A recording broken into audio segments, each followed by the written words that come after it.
Final Print is a companion application to Final Cut Pro that makes it possible to browse and print information in a project. This includes bins, markers, and even clips inside sequences. Final Print is a great tool for post-production teams. It can really help to smooth your workflow when handing off a project to someone else for further work, or perhaps if you need to view which clips are used in a particular sequence. Let's start this tutorial in Final Cut Pro, and I just want to point out the items we'll be viewing in Final Print. There's a bin named London South Bank that contains a number of clips with description text. A single clip named Sydney GVs that has several coloured markers. And finally, a South Bank sequence that also contains several clip and sequence markers. There are two ways that Final Print can access the information in your Final Cut Pro project. The first is by exporting items to an XML file. This doesn't have to be the entire project. It could just be a single sequence or perhaps a bin. Alternatively, you can save time by opening projects that are currently running in Final Cut Pro 7 or later. This is a brand new feature in Final Print 2.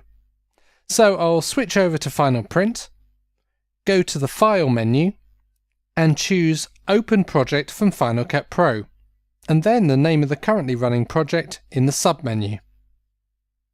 A new window appears, which has a browser on the left and display area on the right. The Final Print browser exactly mimics the structure of the Final Cut Pro project. So let's start with bins. If I open up the Rushes bin and select the London South Bank bin, then Final Print will load the items inside and show the contents. Along the top of the display area are various buttons which determine what is displayed in the table below. So right now we're viewing all items, but I could choose to view only sequences, as you can see there aren't any, or view only clips. By default we're seeing the item type, thumbnail, name, in-out duration, good, and log note columns. Just like Final Cut Pro, you can resize columns by dragging the divider, sort columns by clicking the column header, reorder columns by dragging the column header, hide columns by right-clicking on the column header, and show hidden columns in the same way. Multiple column layouts can be created, selected, and managed using the options at the top of this menu. OK, so now on to viewing information in a source clip. I'll open up the From Tape bin and select the Sydney GVs clip. The button at the top of the display area tells us we're viewing clip markers, and these are shown in the table below. By default, we see the marker type, thumbnail and timecode, name, and comment columns. When viewing markers, you can also choose to show the marker duration. A new feature in Final Print 2 is support for coloured markers. So you can see in the type column the colour of each marker, and on the right side of the display area are the filter buttons.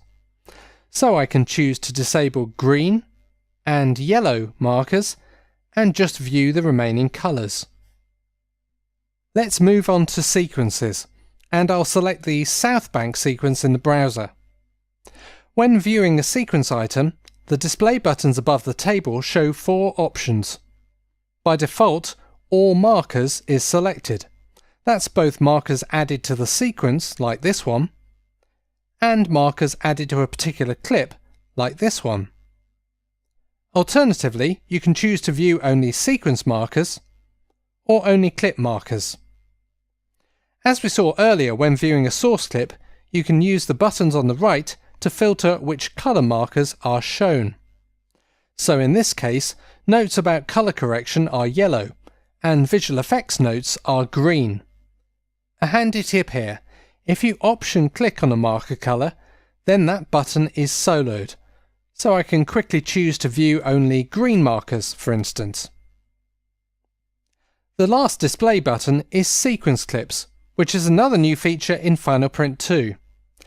Selecting sequence clips shows all the clips inside the current sequence with columns for type of clip, thumbnail, clip name, the track location of the clip, start-end length, and in-out duration. Again, there are other columns that can be shown when viewing sequence clips. Over on the right-hand side there are track filter buttons. Sequence clips are only shown for enabled tracks, so I can disable the audio tracks for instance. The option click shortcut works here too, so I can choose to only view sequence clips on V2. Before we actually print something, let's take a quick look at Preferences. At the top of the Preferences window is an option for Final Print to check for software updates automatically. You can customize printouts with your company or production logo by dragging an image onto this area here.